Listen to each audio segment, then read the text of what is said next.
Okay. So, hi, Glenn. Hey, John, how are you? I am flying high for the most part, and the news gets more interesting every day, especially on the topics that we've been discussing. Did you see that the Wall Street Journal NBC poll has Mr. Obama ahead by 10 points today? I heard that. I didn't actually see the poll or any of the internals, but I did hear a report or read one on the newspaper this morning when I was just, Yep. And we have Colin Powell, and that endorsement. Colin Powell endorsement, that's a big thing. And that made a difference in donations in addition. And so Pardon me? That made a difference in donations in addition. And so my initial thought was, how much do these endorsements really matter? And in this case, it actually did have an effect. And so that happened. And, and we had our third debate. And I don't think that did Obama any damage. And so that's something that we can talk about as well. What did you think of the third debate? Well, Obama looks like he's going to win the election. So are all the indicators. I suppose one doesn't go too far out on a limb saying that.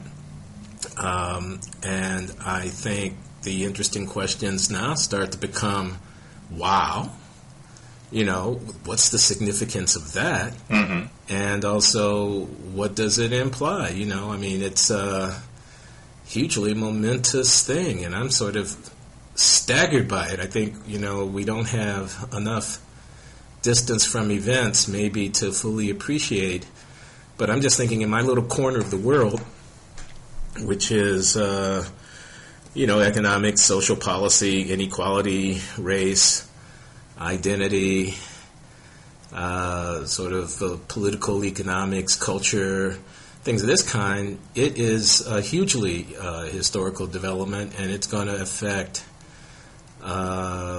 scholarship and critical discourse for a long time. Yeah. And I think also that the campaign has been so deeply, it's not over yet, no, but it's just about over, and it's been so deeply, so rich in all kinds of insights and things about American culture. It's been an opera. Pardon? It has been an opera.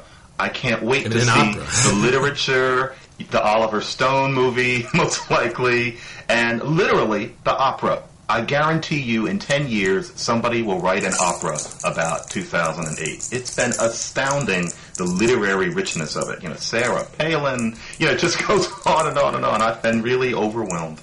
Absolutely overwhelmed. And who would have known? Hurricane Katrina, back when the big race issue was that, which wasn't that long ago. That was late 2005, well into 2006. 3 years ago. Who would have thought that very soon after that as soon as the furor over that died down, as soon as, unfortunately, a kind of Katrina fatigue set in, that the next thing was going to be not one more black person running for president, but one actually almost certainly becoming president. It's just the sort of thing you would never have expected. John, I'm shocked at. No, I'm not shocked because you've been saying this for months. But maybe I want to say I'm disappointed at the easy invocation of this. That you've just articulated, the easy adoption. The embrace of this narrative that I want to resist. In fact, I think one of the things at stake now is interpretation. What does it mean? Yeah. And now you've linked this to Hurricane Katrina, and you've called this man about to be elected as president a black person whose success is exceptional in light of Hurricane Katrina. Somehow, and I don't want to put words into your mouth, balances or contradicts, cancels out, or is indicative of a different vector of racial significance in our society? Not cancels out, just shows a different side. I think it's a counterbalance. Well, yeah, but this is, a balance sheet of racial grievance, and I'm not accusing you of being a grievance monger. Mm-hmm. Quite the contrary. You're an anti-grievance monger. Right, yeah, but you're in the same business. Right.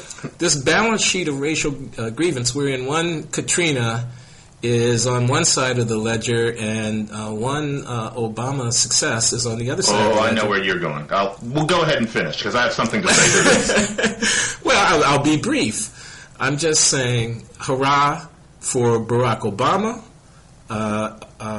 I'm staggered and will be years in digesting what all this implies about politics, power, and race in American society. But the one thing I'm fairly certain of is that the deep structure of Katrina, that is the disaster of New Orleans, the lower Ninth Ward, the pictures from the Superdome, the evident status of the people who were subject to that disaster within the larger structure of American society, their subordinate status, is not much touched by and intersects only casually, in my view, with this other phenomenon, which I still don't claim to have any deep understanding of, which is the political entrepreneurship, the sort of seizing of the moment of this young man from Chicago, and the movement that he's built, which is partly around race and partly around generational shift and partly around apparently tectonic plates of America's political sensibility moving as one kind of era comes to an end and another is being inaugurated, and also is apparently a reflection of tremendous skill, foresight, opportunism, and the rest that have been reflected in the Obama campaign, both through the primaries and now presidential election, looking like something. That thing, new politics of the 21st century in America, no more red state, blue state, that whole thing there. I don't. That's a completely different thing, Glenn, to me than the deep structure of Katrina. So the people who want to say, somehow, racial progress is being illustrated here, well, to a certain degree, but I think that's a minor key. That's a minor note relative to the other things that are going on. You know what I hear in what you're saying, and this time I don't want to put words into your mouth, but this brings me in mind, and I'm going to kind of go round the back here, but this is important, of a conversation I had with somebody who comes up between us rather often, Cornel West. I finally met him a few weeks ago. Did you? He was the last black star intellectual or whatever who I hadn't met, just by chance. Yeah. And we were on a panel and got along very well. It was a lot of fun. Yeah. But we had one exchange where we never really resolved it, where it finally came down to him saying, but oh, no, Brother McWhorter, you have to realize that as a thinking person, as an intellectual, it's your job to contest, because he was criticizing Obama for not having mentioned Martin Luther King in a speech.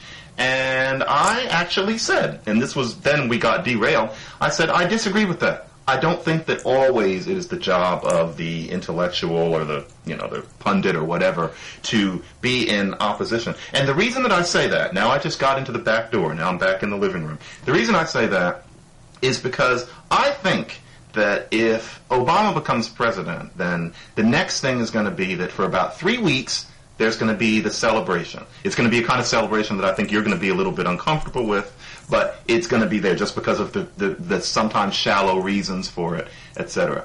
After the 3 weeks of celebration, people are going to start peeping in with a new kind of thing, which is going to be this contesting.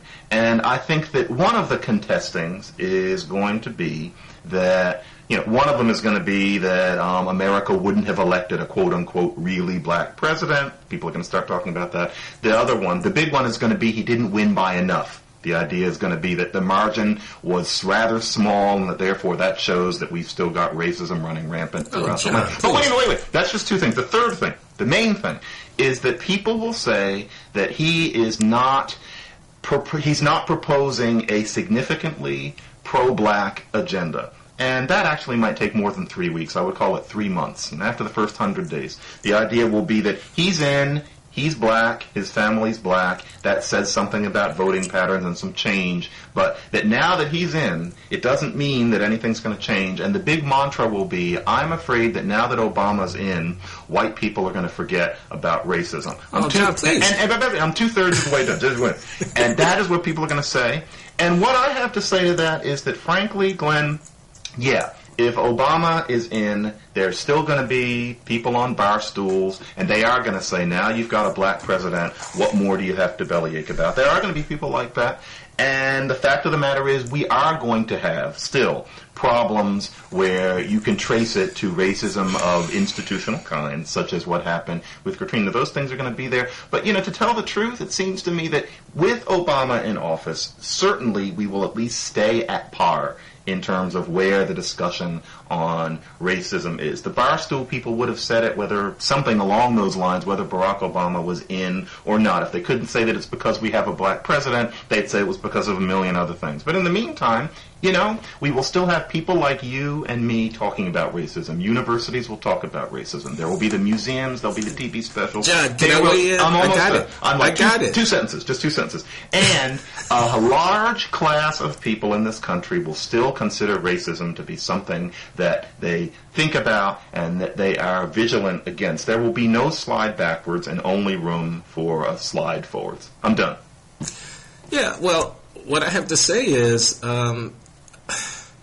sure, there will be people saying the stuff that you're saying, yes. And great, you're going to rebut them saying so that we won't get mired in that kind of, if you will, silly conversation. I'm all for it. I'm on your side of that argument. Mm-hmm. But I think that's small potatoes. I mean, what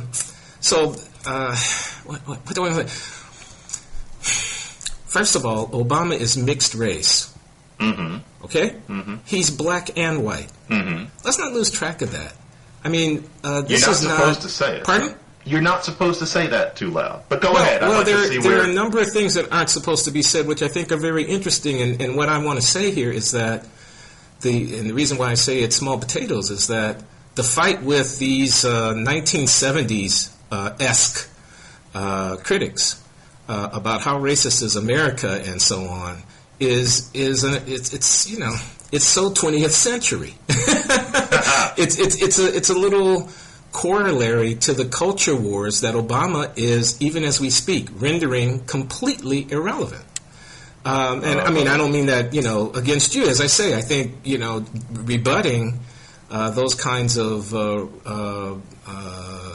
interpretations, racism is still here, Obama's not radical enough, blah, blah. If he had, been any blacker, he couldn't have gotten elected. Yeah, I mean, rebutting all that kind of conversation is probably worth doing. But I think that there are just much more profound things that are being said to us about race. So, as I say, first of all, there's this identity issue. Barack Obama's blackness is complicated. Mm-hmm. And the significance of him being linked to King within the American pantheon, which if he succeeds in this election is certain to happen, right?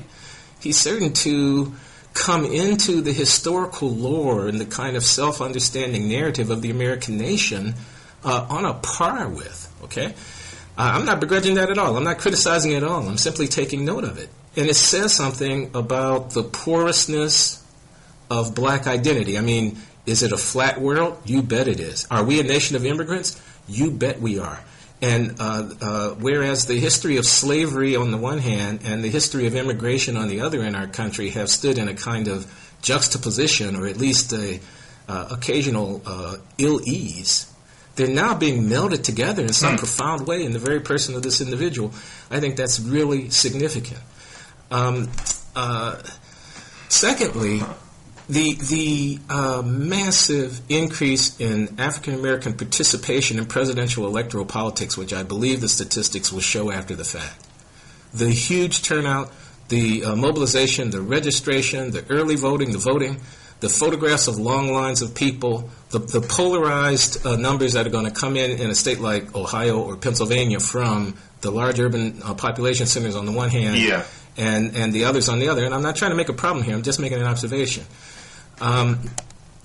This is huge. I mean, I don't know what this means entirely, but if you think that the Christian right was a powerful force in American politics in the era of Reagan, you best believe that this newly mobilized coalition of African American youthful voters, whatever. I mean, it's too early to tell, and I'm not really a political, analyst expert. I'm not going to try to pretend to something that I don't really understand here. Right.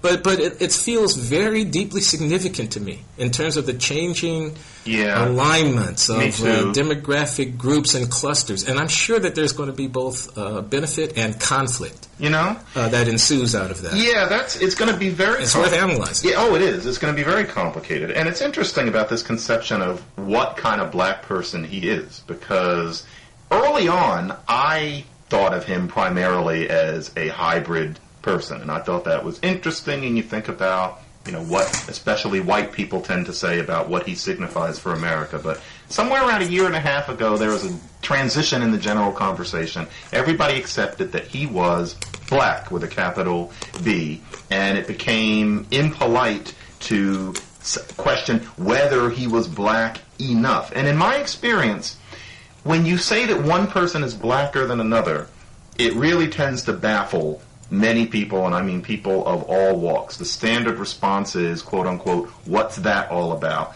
And the underlying implication of that seems to be that you're associating blackness with certain silly stereotypes, and that's the only place you could possibly be going conversation over. Whereas really, at least in my mind, blackness is a construct of, well, no, I don't want to say construct. It is various cultural factors. Who could count them? But, just like any subculture in the world.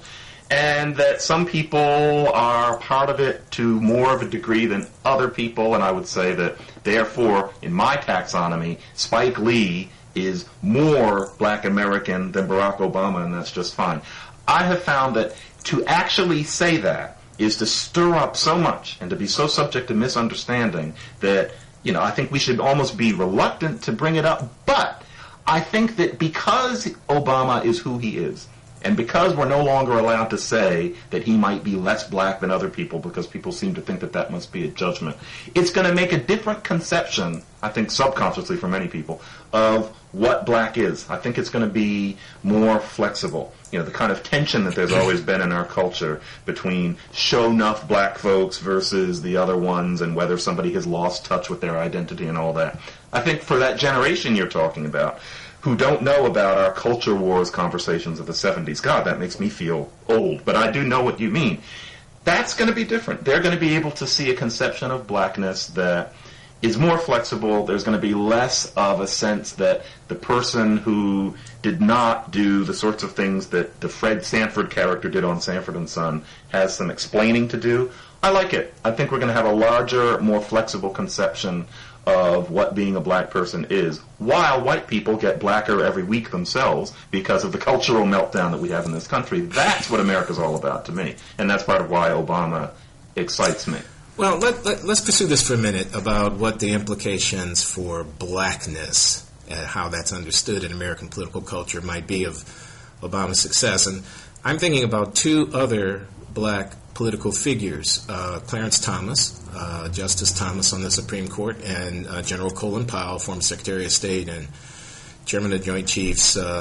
You mentioned Powell's endorsement, which is relatively recent news, and of Obama's presidential ambitions as indication on Meet the Press that he would be voting for Obama, and the kind of firestorm of criticism that's engendered from some, Republican quarters about his disloyalty or whatever, and the speculation that his motives might have been, at least in part, to try to, rehabilitate himself, politically from et cetera, et cetera. Powell, an African American, endorsing an African American, and some commentators, Rush Limbaugh, infamously Patrick Buchanan, I saw a column of recently saying, there's a racial, dimension to that, as if, that was somehow wrong, or could it possibly be that there wouldn't have been? That's another thing, right? At least in part, Paul admitted that was part of his justification, but the least of it, he had other reasons, including reasons that he found McCain's campaign wanting, and indicated that.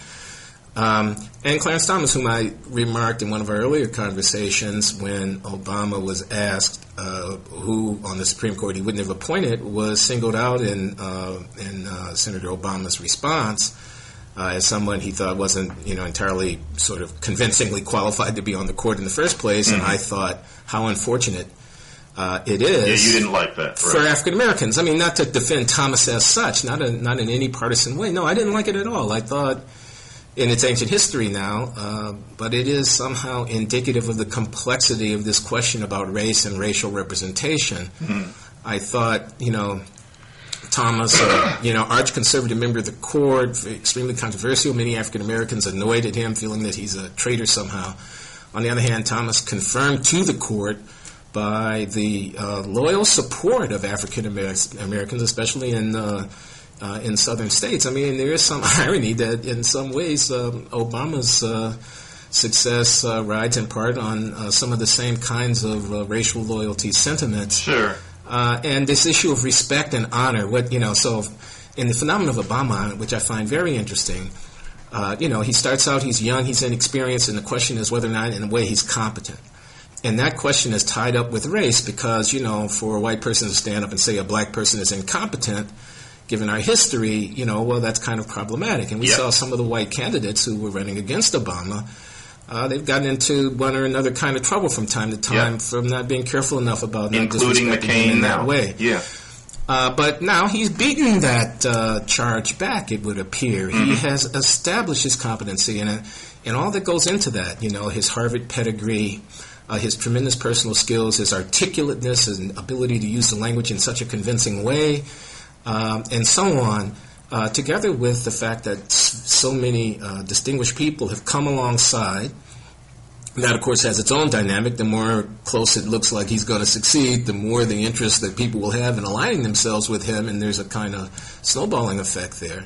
But anyway, he has constructed himself quite successfully as someone who has the mastery, has the capacity, has the ability. Mm-hmm. This is very significant in terms of diminution of stigma against African Americans, sort of establishing beyond any doubt that there is really no arena within which African Americans cannot effectively compete and so forth. But again, I don't want to filibuster here. Let me try to bring this. I'm just saying, if we look at these different cases, Powell, Thomas, and Obama, I think we kind of see some of the complexity and the sort of dynamism in that's built into in the role that race is playing in American politics. Obama's apparent success is a huge chapter in that. It really is, and it's interesting because since formally this is supposed to be about the third debate, but I think we can even openly admit to viewers that you and I decided a little while ago that the third debate was so relatively unmomentous and kind of confirmed things we had said before, that we found that doing one just on that debate wouldn't have been very illuminating. But I did watch the third debate. Yeah, and I think to touch on it and to connect with what you just said, I think that, yes, it is certainly fascinating to look at these contrasting black identities and the interactions between them. And I think all of us can agree that it's something interesting to watch. And what really struck me in the third debate was that McCain, and as I said in our last one, it's not that I have some hatred for him or that I want to think of him as a footnote to history. I don't know why I think that's so funny, but he's not a footnote. But the way McCain can look at him, it's almost like he listened to our blogging hits or something. So now he turns and puts his eyes upon him. But it's so clear that McCain has such a contempt for Obama, and I find that more than I did in the first debate. Like at one point, he called him. He was speaking quickly. He called him Obama. The man is sitting 2 inches from him, and he mentioned Obama or Senator Obama. Barack Obama called him John many times. John McCain could not simply say Barack, the way almost everybody in the country does now. And it's interesting because Hillary, I hate calling her that, Hillary Clinton always would show, despite the nastiness of the situation, despite the pot shots that she had to put forth because she was trying to win, you could always tell that she understood that there was something special going on in terms of race and in terms of this new representative, if you want to call him one. And you definitely see it now. She doesn't hate him. She can see that there's something worthwhile in this being our narrative, if I may put it that way, right now. McCain doesn't see that at all. He's not turned on by it. He has.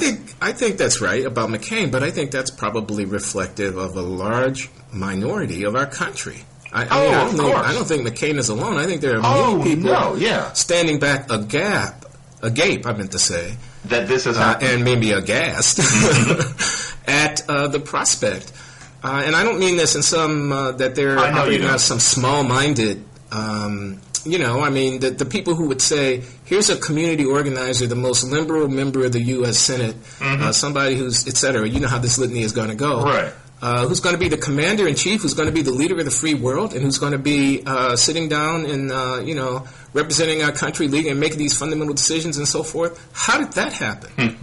And they're going to say, this is something that coastal elites, a mainstream media that just fell in love with a certain story, various powerful interests, and you can sort of create your own conspiracy theory here by mixing in various elements of different tales about powers, puppeteers behind the scenes pulling the strings, and where's the money coming from, and who, and so forth and so on,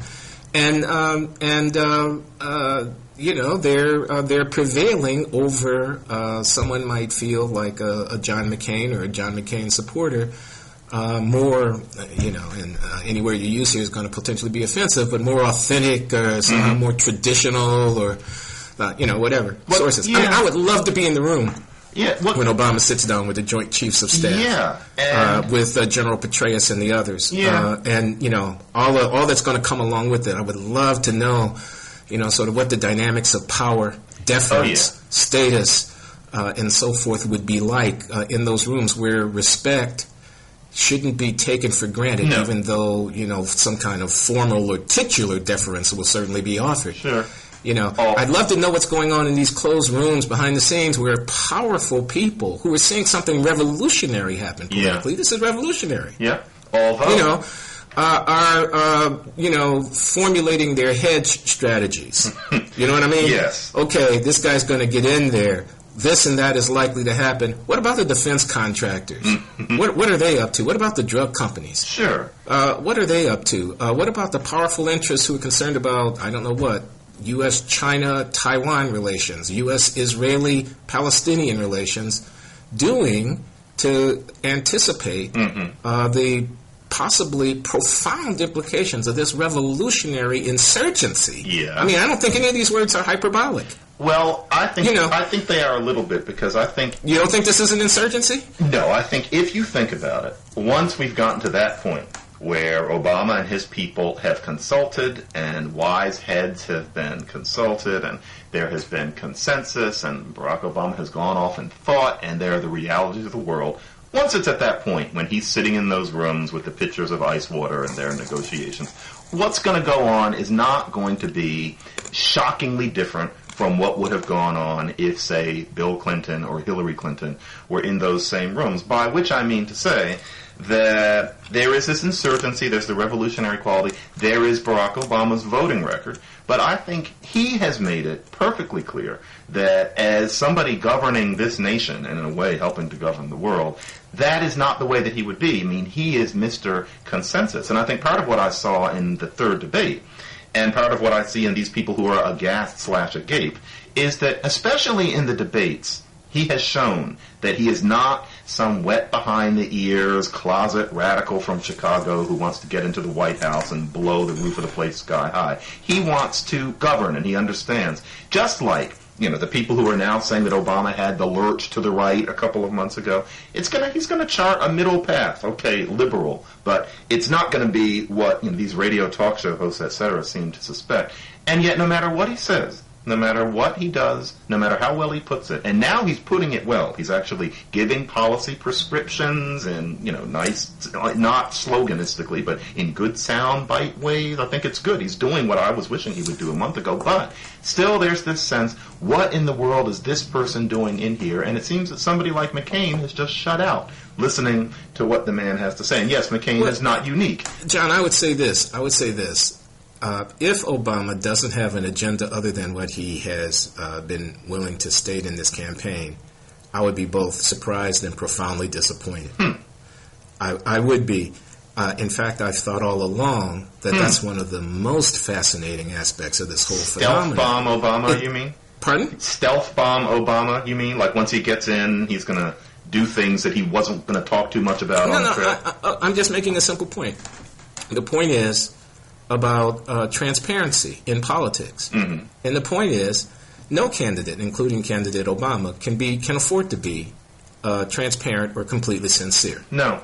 Now, we all know that, okay? So that when they posture or do the things that are necessary to the business that they're in, we discount that, right? I mean, for example, while Obama has had to run somewhat against free trade, the feeling, I think, from many people, and the hope is that he would govern rather more sympathetic to the deep interest that we people of the world have in the creation and maintenance of institutions that keep borders open and keep goods flowing. I don't think he disagrees with that.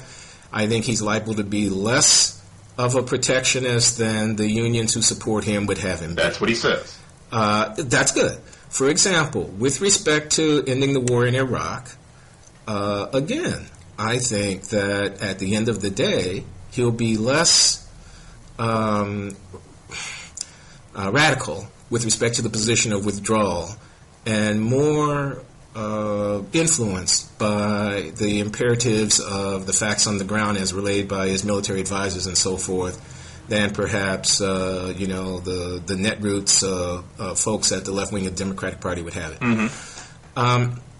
I suspect that, we could go down a list of issues of that kind. I mean, I think if a guy who sat for 20 years in Jeremiah Wright's church mm-hmm. gets elected president of the United States mm-hmm. and doesn't have a policy toward the Middle East that is informed by a different sensibility than what has been the bipartisan view about the Middle East to this point, yeah. What a travesty that would be. What a kind of usurpation of democracy that would be. I just mean democracy with a small d. I just mean the idea that the people rule. I mean, you are going to be disappointed. So posturing. Here's what I'm trying to say: oppose, okay, the creation of an image, the selling of a candidate, versus governing, and where the drive, the vision for governing comes from. I mean, it's not just he's a centrist or he's a compromiser. He's going to weigh all these different views. Doesn't he have views? Of course he has views. Mm-hmm. Doesn't he have a philosophical, ideological sensibility? Mm-hmm. Of course he has. Now, to run for office, you don't advertise that. No one does. Sure. But to govern, you only got 8 years. Yeah. Okay? He'll be 55 years old when he leaves office. Yeah. And if he gets reelected. Yeah. This is it. You're not running for office anymore. No. You're governing. No. That's got to come from somewhere. It's got to mean something. That's why I say this is an insurgency. Oh, sure. Okay. So let's say that if you imagine a clock at noon, and that's the center, then because, of course, Barack Obama does have views, I would imagine that his views will, tip things to maybe the 11 to the left of the noon on the clock. And that's because this, and he knows this, this is a center-right country. This is not a leftist country by any means. Right, and to succeed in anything he'd want to do, you have to take that into account. And he knows to, and this is what's important. One might think that he might run in wanting to really, really change things, but there's something that political scientists call path dependence. The fact that we've already gone down a certain path and we have a past example which looms over us now so that there's no going backwards. He knows what happened with the Clintons early on with things like Hillary care. They don't want to repeat that. Also, he wouldn't do that. So I think that what we're going to have is somebody with healthy instincts, and they will show to an extent. But in terms of any kind of bomb throwing or any kind of major policy resetting, I can't see that he would be incautious enough to do it because it might end up that he would only be in for 4 years instead of 8. Well, all I'm saying is there's the front room and the back room. In the front room, you manage things in order to maintain your viability and your effectiveness within a system, recognizing the fact that your time dwindles down, so the closer you get to the end, the more important it is that you spend the political capital that you've built out. You don't want to go out with a whole lot of unspent political capital. No. But in the back room, there is the deeper commitment, vision, sort of ideological principle that should guide. A great leader has got to have that. And it's that thing about which we're guessing. We can only guess because the nature of a campaign is that you don't reveal that, but about which I think many people who support Obama and who are overjoyed at the prospect of his victory, have very clear this issue about taxes and income redistribution and, wealth and so forth. I mean, that's obviously a fundamental, ideological divide. And I think the wheel is turning. I mean, the Republicans repealing the death tax, and so forth. I mean, Phil Graham ran in 96 on everybody, it's time for people riding in the wagon to get out and help the rest of us push. I remember that. All this kind of stuff. Well, we're a world away from that now. I mean, nobody's going to be talking about privatizing Social Security now. The pendulum has shifted, yes. Yeah. So these kind of things, and anyway, I think we both have to go. So why don't we pick this up in our next conversation? We should. And Glenn, I wish you well, and let's keep watching. Okay. Take care, John. Take care. Bye.